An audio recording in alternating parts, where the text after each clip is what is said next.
Hello, people of the internet. Welcome once again to Bowtie Talks. I, of course, am your excellent host, Luke Johnson, coming to you, as always, from my undisclosed location in Midwest USA. And if you've been living under a rock for the last few hundred years, or you simply forgot to look at a calendar, you would know that yesterday was Halloween. I'm sure most of us at one point of our lives have thought to ourselves, I wonder why we celebrate this holiday in this country. I mean, I know I certainly have. For one thing, it's always fascinated me that really, if you think about it, Halloween is the one night a year panhandling is still socially acceptable. I mean, if a small child came up to my doorstep any other night of the year, I would immediately say, "You poor child. Do I need to call someone? Are you alright?" So yes, in a roundabout way, if you think about it, people are just training their children to be hobos. But anyway, this got me thinking, where did all these traditions originate? And well, that is exactly what we'll talk about as we discuss the history of Halloween in this country.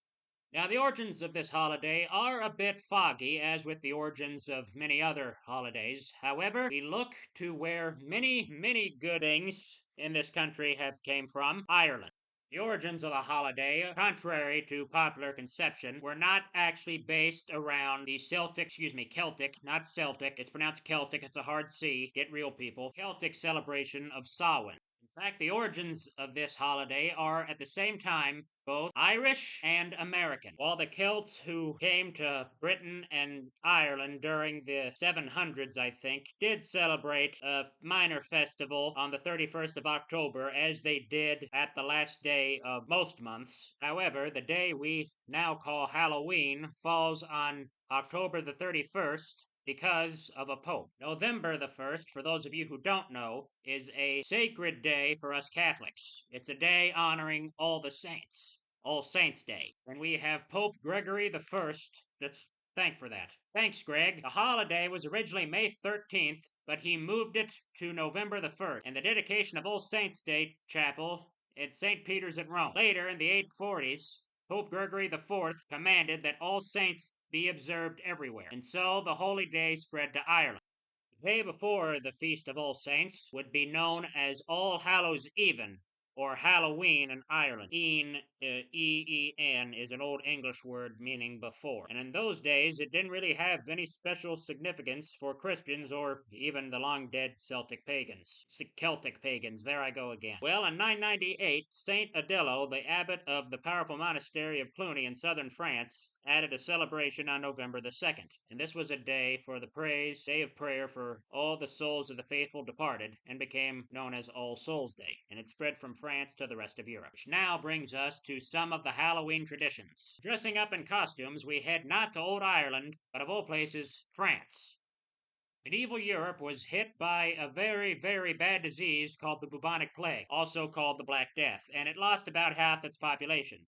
It's not surprising that Catholics became more concerned about the afterlife during this period. Now, as I said, November the 2nd is All Souls Day, and artistic representations were devised to remind people of their own mortality. And we know these representations as the Danse Macabre, or the Dance of Death, which was commonly painted on the walls of cemeteries and shows the devil leading a daisy chain of people, popes, knights, kings, ladies, monks, peasants, lepers, and everything else into the tomb. Sometimes the dance was presented on All Souls Day as a living tableau with people dressed in the garb of various states of life. And then these people would attend Mass dressed in these costumes. And as to how these two traditions became intertwined, when the Irish first came over here during the 1850s, and some even sooner, back during the 1700s, but mostly during the 1850s, some intermarrying was going on between Irish immigrants and French immigrants. And so the two, and when the holiday first came to this country, during the 1850s and onward, it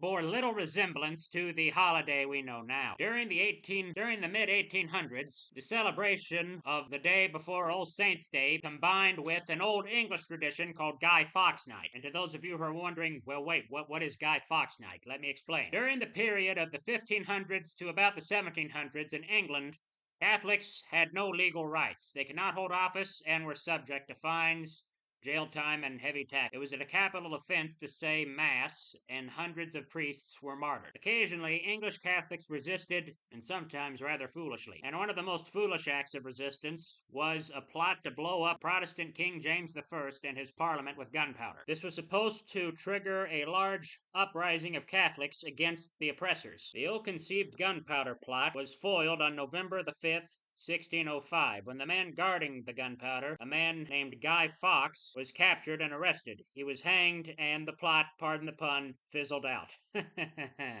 And so November the 5th became known as Guy Fawkes Night and became a great celebration in England, and so it remains today. And during the penal periods, bands of revelers would put on masks and visit local Catholics in the dead of night, demanding beer and cakes for their celebration. Guy Fawkes Night arrived with the American colonies with the first English settlers, but by the time of the American Revolution, old King James and Guy Fawkes had pretty much been forgotten. And in fact, when some of George Washington's officers wanted to celebrate Guy Fawkes Night, he quickly vetoed the idea.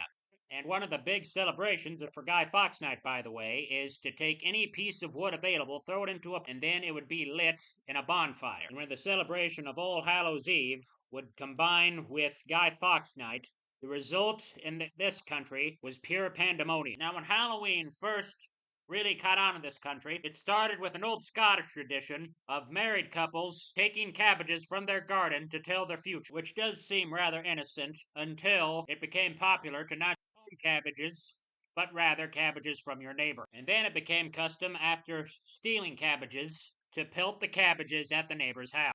This custom was usually done by children because during the 1870s, the older children, the teenagers, would spend their time during Halloween at parties. This is when we see the first Halloween parties here in this country. However, this left the younger children to cause mischief. And as I said, Halloween combined with Guy Fawkes Night, and when it did, boy, it was absolute pandemonium in some states. Rather than trick-or-treating, children were usually just tricking people.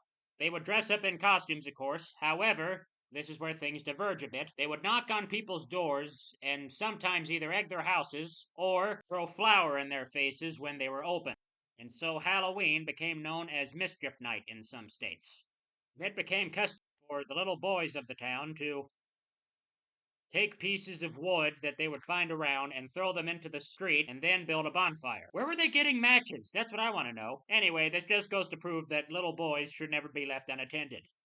I know as a former boy child myself. And in some towns, it was customary for boys to go from door to door at every house, whatever wood they could find, and throw it in the pile. That became much worse because soon children had the idea to take any pieces of furniture and barricade adults in their houses so they couldn't come out and break everything up. However, there were ways to stop this mischief, and that was by keeping the boys busy. And in 1903, a cookbook was published that said a way to do that would be Halloween party. The book said, while the dictionary definition of Halloween is rather than the modern small boys' interpretation of it would indicate, yet we say with all earnestness, give the boys a good time occasionally, and why not on Halloween? Why not indeed? Why not indeed? Boys will be far less apt to carry off the clothes posts of cakes and make the night hideous if you give them a part in keeping with the occasion. A party where paper caps adorn the heads and where jack-lanterns adorn the room. More on jack-o'-lanterns later.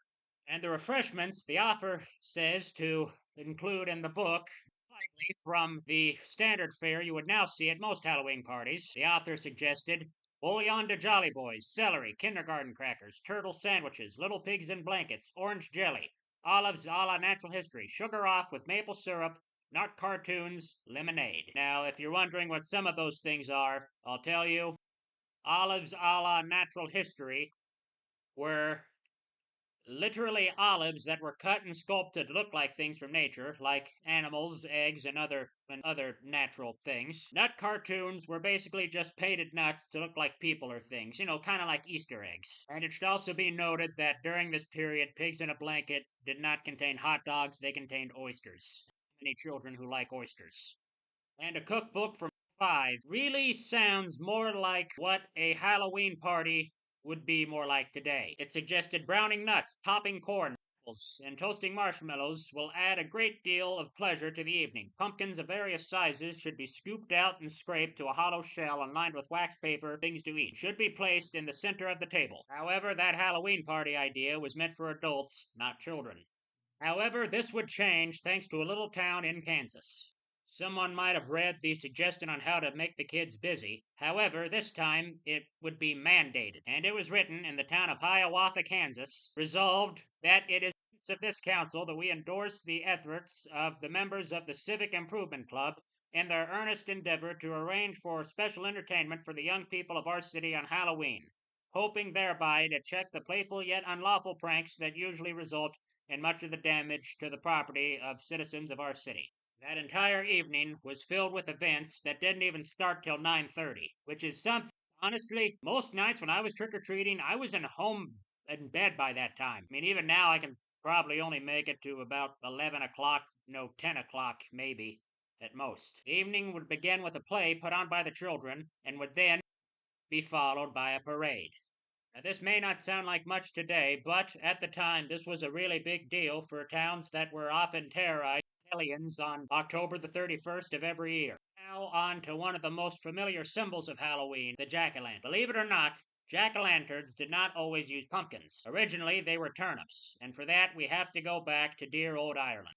And more specifically, we have to look back to the tale of an Irish folk figure named Stingy Jack. You see, Jack was a big trickster. There are hundreds of variants of the Jack folk tales all over the world. Jack was a drunkard and an evildoer who cheated death 3 times throughout his life by tricking the devil out of taking his soul.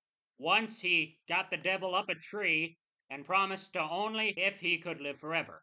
Another time, the devil and Jack were at a pub, I should say, and after a long night of drinking, Jack realized he didn't have any money on him, and so he told the devil to turn into a coin, and then, as soon as the debt was paid, he would turn back. And so the devil did turn into a coin, and then once Jack paid for the beer, he left. And so when the time did finally come for Jack to die, he went up to heaven, and after his judgment, St. Peter said, "You can't be here." So he was sent down to hell, and when the devil saw him, he immediately sent him back up to earth. However, he gave him a little coal that he promised would stay alight forever so he could see in the dark. And he put the little coal into a turnip that he had carved out to make it look like a face. And Stingy Jack became known as Jack of the Lantern, or Jack-o'-lantern. So as you see, people, Halloween has a very storied history in this country, thanks to the Irish. You're welcome, America.